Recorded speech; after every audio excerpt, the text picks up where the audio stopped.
Okay, enough of this. Let's get going. Thank you so much for joining me here today.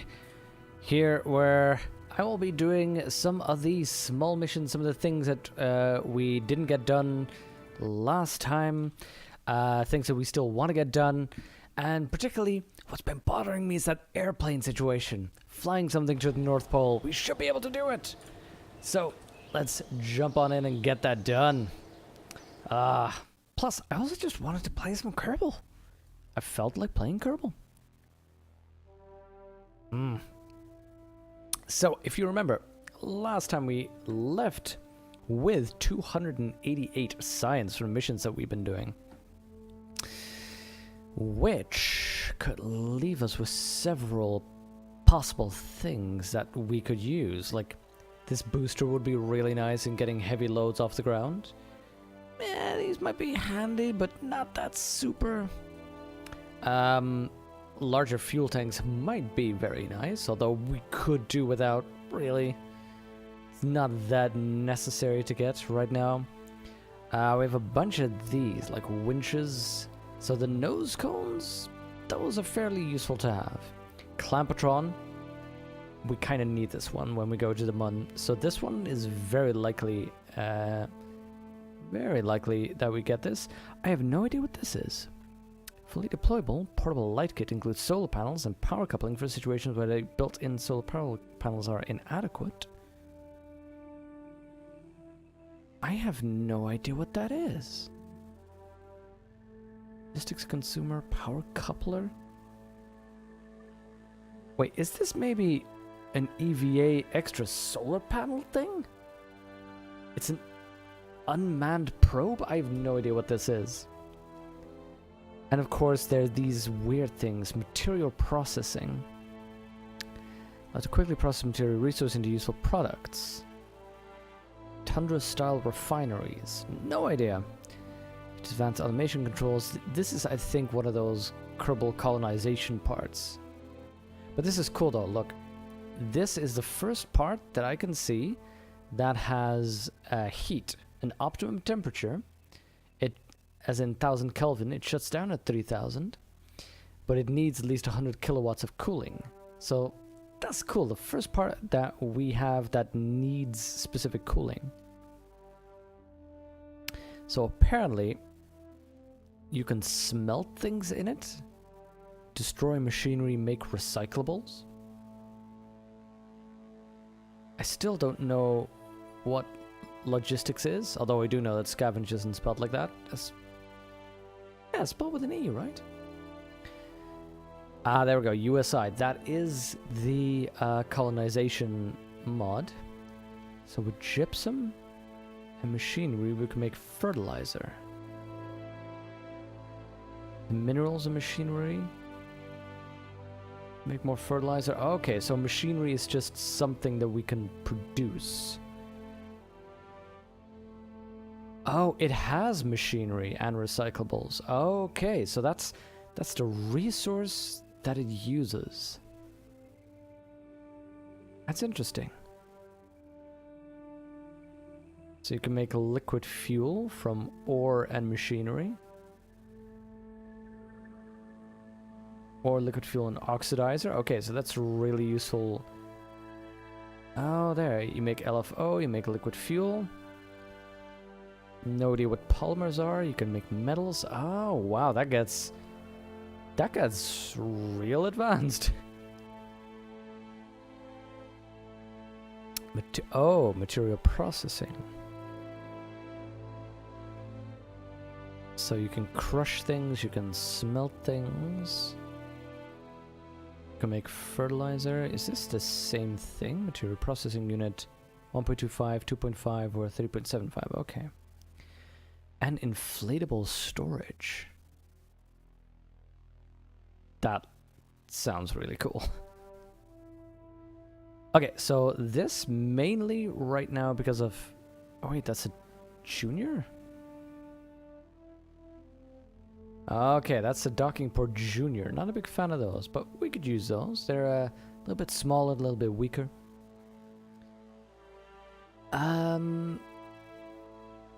tiny counter-rotating ducted fan engine with both traditional engine throttle controls as well as RCS controls. What is this? I don't think I've ever seen this. It has RCS thruster. So, counter-rotating ducting fan engine. Does this rotate? I have no idea what this is. And we have for aerodynamics, this one will be pretty useful, as well as these to get tourists into space. We might need proper landing struts for when we get to the Mun, so that's gonna be pretty useful as well. These, oh god, there's so many useful things. I feel like I can look at everything and go, this is useful, we're gonna need this, we're gonna need this. These, for instance, gravity ring and greenhouse might be good when we get into space longer. As well as mobile processing. So this is more, do we want to build a space station? Which, yeah, of course, we'll go there. Calpicon Construction Port Junior. Why is... Docking Port Junior? What is the construction port? Variant of the popular Clampetron docking ports that can be compressed for construction and can angle snap. That's new. Okay. And a bunch of probe cores. Let's see. It'll be good to have the other solar panels. We can do without so far. So this seems optional. Don't get water recycling is empty. It's just general storage. Okay, so here is what we definitely need. We will need landing struts for our Mun lander that we're going to make in the weekend, so we have to buy this, I think. And these heavier ones are... Wow. Caribou rover. These other ones look cool, but not that needed. Now maybe further aerodynamics will be useful. Let's see. I'd like that that docking port. We're going to need a docking port anyway. And the other things, we're going to have to figure out what those material processing units are.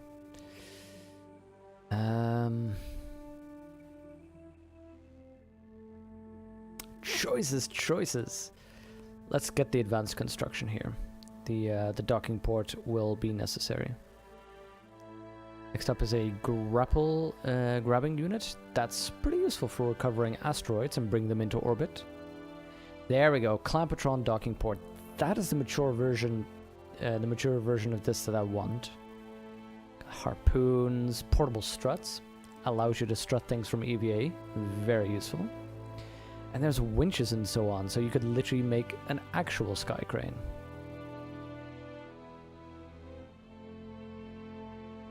I have no idea what the construction port is. You want your magnets to target a specific point in the vessel? Magnopad? There are so many new things in here. Oh, demolition charges, nice. Okay, we have one more that we can do. I'm thinking maybe the aerodynamics, because this, as I said, will allow us to start taking along...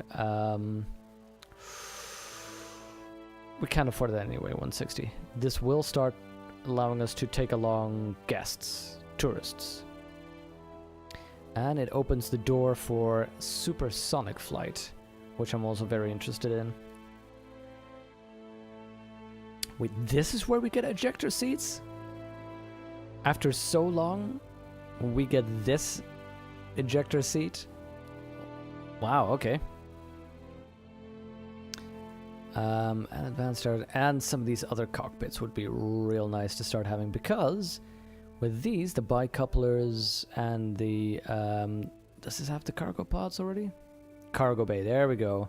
With this, we could try and build something like a space shuttle.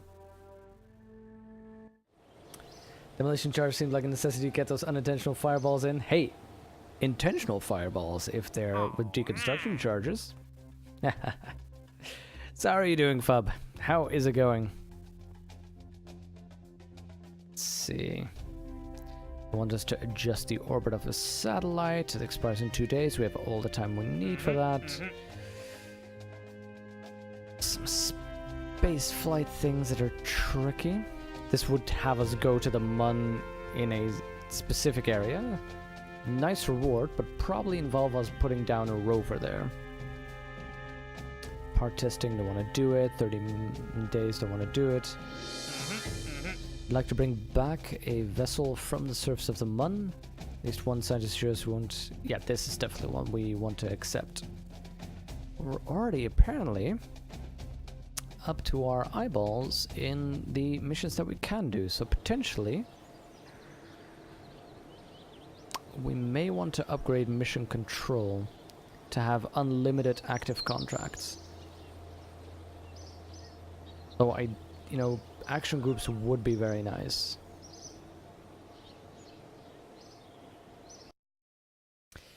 You're so looking forward to your work-related call in about 40 minutes? Wow, that is late for a work-related call. How come they're calling so late all the time? Okay, so what I want to focus on now. This will still be happening. This is something we can do as well. It's low resolution altimetry scan. Why is that not the case yet? As I said, I kind of want to focus on that mission of getting an airplane to do measurements there. But we have our Mun survey probes, we have the Jexus Highlander probe, got the diamond. The Minmus scanner. Why isn't this thing scanning? Why didn't I get an update on that contract? It's not late if you're working with people on West Coast US. Ah, that does explain it. Oh, there we go. It's already saying that we have 61 out of a 70%. Cool. Let's have a quick check. Oh yeah, that'll do it, scanning soon enough. Just in case you were wondering as to what the eventual use of this is, so we have altimetry maps. Right now this one is scanning Minimus, and as you can see, it's just gone through a band. Not quite sure why I didn't scan this bit, but... Oh, this is where it's coming from. It's doing the other rotation, so it's scanning this right now. Yeah, it'll be quietly scanning everything. Let's check, for instance, for the Mun, where I believe we have a full scan. So the advantage here is that it'll help you pinpoint where you can land easily. So for example, any place where you have this stark contrast, this difference, i.e. the craters, you know that you shouldn't be landing on one of these edges because they've, you know, switched between 3,000 and 1,500 meters. And here, for example, since it's all rocky, it might be tricky to land. So it gives you a good idea. Like, middle of here would be a good place to land. So, but the one we're focusing on, because this will do automatically, will be this one. Because this one's also happening. That's something we can do later. Plant flag on the Mun, that's something we need to do. And rover deployment, why? Oh, we need to land a rover on Minmus. That might be something we could do today as well.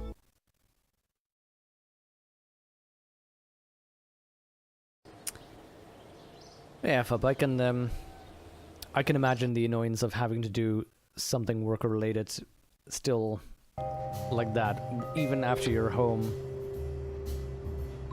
That's something I've really made a decision on, to not bring work home anymore.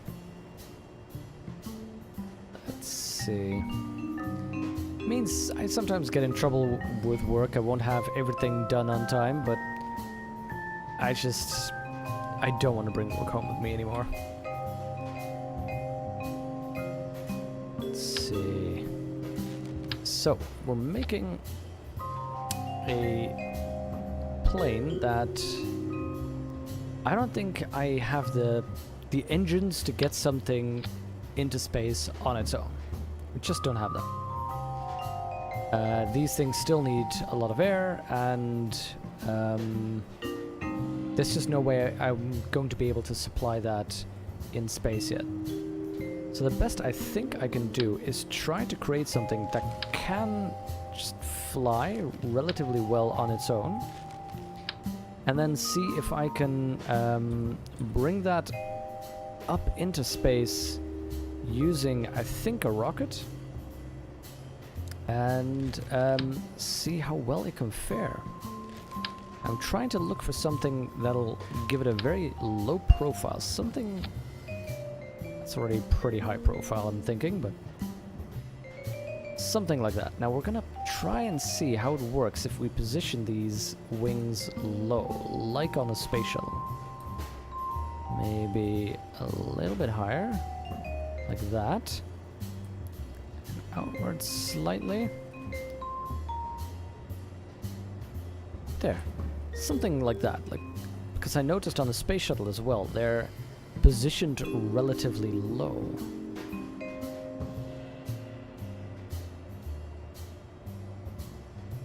Now we're gonna want this baby to have good landing. Wait. There we go. Like, it's not a regular thing, but it's probably gonna be a huge wine fest. It works at work now too anyway. Okay, so at least that helps. By the way, we just got these larger landing gear for the large space planes. Ugh, so cool.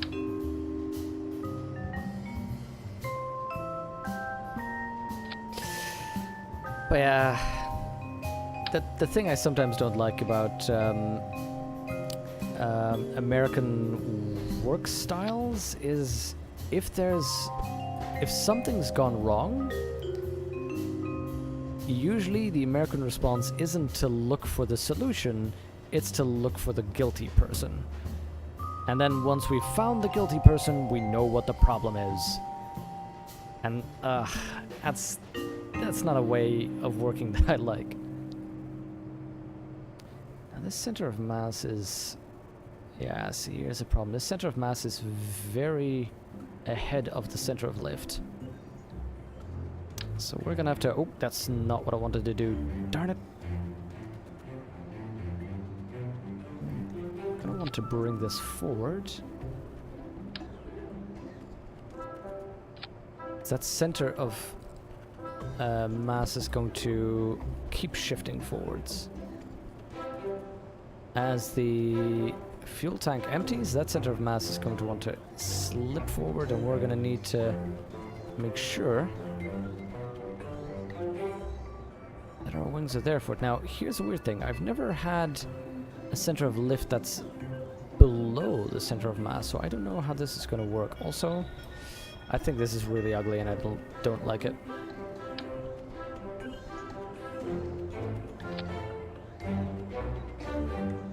Whoa. These are angled weirdly. There we go. Okay, so this is how I normally angle them.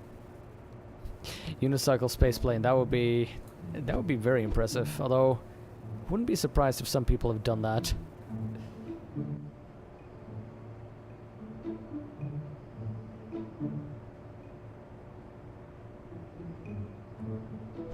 This just looks weird.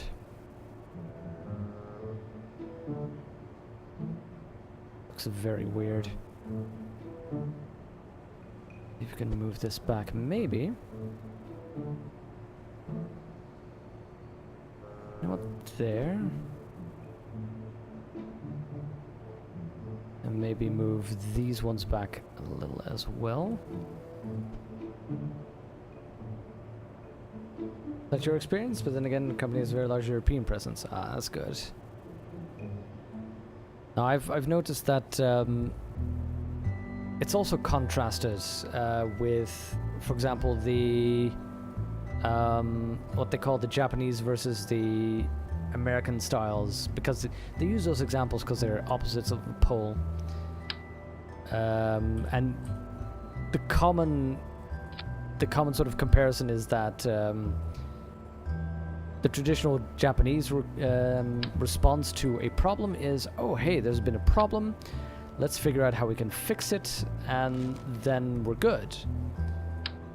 Whereas the, you know, and that's contrasted with the American approach, which was overall, there's a problem, okay, let's find out who the guilty person is, and then we know where the problem is.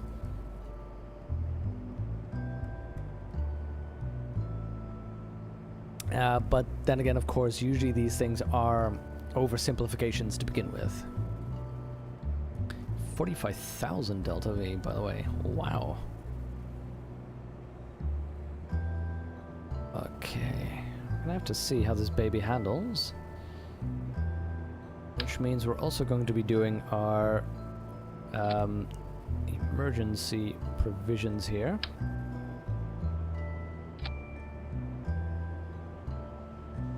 Engine in there. Get those drogue chutes to flap first. Maybe get some air brakes in for safety as well. This thing, by the way, is not going to fly because it has no air intake. These air brakes are enormous.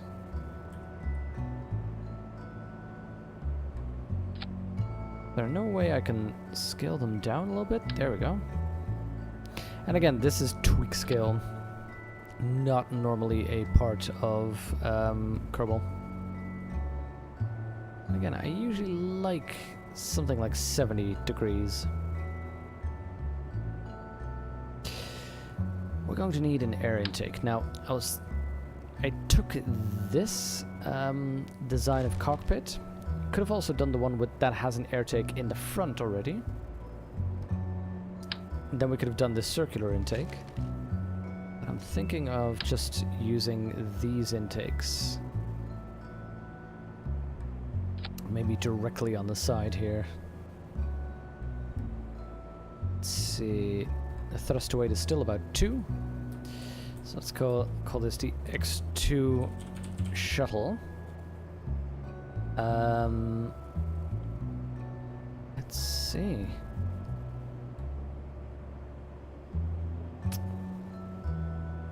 Let's see how this one does.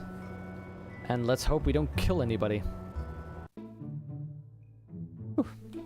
Most of your products are developed in Europe, so some European management styles have seeped upwards. See, that's when it gets handy. When you mix as many different cultures, when you have as many different approaches as you can, that's, I think, when you get some real benefit. Why is it wobbling already? It's strange.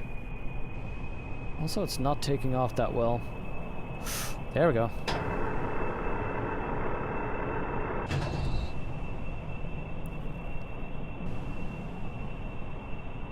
So, it's doing relatively well. For, you know, the little fat butt that it has.